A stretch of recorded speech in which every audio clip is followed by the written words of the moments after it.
அரசாங்கம் தேர்தலை சந்திக்க பயந்து கொண்டு இதனை இழுத்தடிப்பதாகத்தான் எங்களுக்கு தோன்றுகிறது. ஏதோ ஒரு அலையிலே 3/2 பெரும்பான்மை பாராளுமன்றத்துக்கு அவர்களுக்கு கிடைத்து விட்டது. ஜனாதிபதி தேர்தலிலே 50% கூட திரு அனுரகுமார திசாநாயக்க எடுக்கவில்லை, 42% தான் எடுத்தவர். முதல் தடவையாக இலங்கையில் 50% குறைவாக வாக்கெடுத்து ஜனாதிபதி ஆனவர் அவர்தான். ஆனால் அதைத் தொடர்ந்து அவர் ஜனாதிபதி ஆனவுடனே ஏதோ ஒரு அலை ஒன்று நாட்டிலே வீசினது. அதிலே அவர்களுக்கு 3/2 பெரும்பான்மை கிடைத்து விட்டது.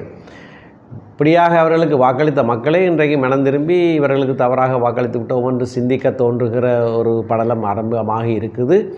உள்ளாட்சி மன்ற தேர்தல்களில் அது தெளிவாக தெரிகிறது. எங்களுடைய கட்சிக்கு ஒரு மீளெழுச்சி மிக தெளிவாக அதிலே காணப்பட்டிருக்கிறது. ஆகையினாலே மாகாண சபை தேர்தல்களை நடத்தி தங்களுடைய செல்வாக்கு மலிவடைந்து விட்டது, குறைந்து விட்டது என்பதை காண்பிப்பதற்கு அவர்கள் வெட்கப்படுகிறார்கள் போல் தென்படுகிறது. பயமில்லாமல் தேர்தலை சந்திப்பதற்கு அவர்கள் முன்வர வேண்டும். தேர்தலுக்கு பயந்து கொண்டு, தேர்தலில் மக்களை சந்திப்பதற்கு பயந்து கொண்டு மாகாண சபை தேர்தலை இப்படியாக பின்போடுவது ஒரு முறையற்ற செயல். நாங்கள் வெளிவார அமைச்சர் ஐநா கூட்டத்தொடரிலே பேசின பேச்சுக்கு உடனடியாக ஒரு அறிக்கை வெளியிட்டிருக்கிறோம்.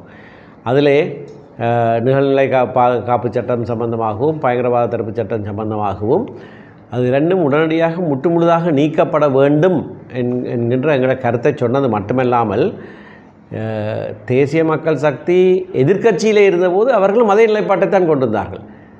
மாற்றீடாக ஒரு சட்டம் இயற்றப்பட தேவையில்லை, இருக்கிற சட்டத்தை முழுமையாக நீக்க வேண்டும் என்கின்ற நிலைப்பாட்டில் எங்களோடு கூட பயணித்தவர்கள் இன்றைக்கு அரசாங்கத்துக்கு வந்தவுடனே தங்களுடைய நிலைப்பாட்டை மாற்றி இருக்கிறார்கள். அப்படியாக அவர்கள் மாறவிடக்கூடாது, அவர்கள் அதிலே முழுமையாக அதனை நீக்க வேண்டும் என்கின்ற கருத்தை எங்களுடைய அறிக்கையிலே நாங்கள் சொல்லியிருக்கிறோம். நாட்டிலே பல இடங்களிலே மனித புதைகுழிகள் இருக்கிறதுக்கான ஆதாரங்கள் இருக்கிறது.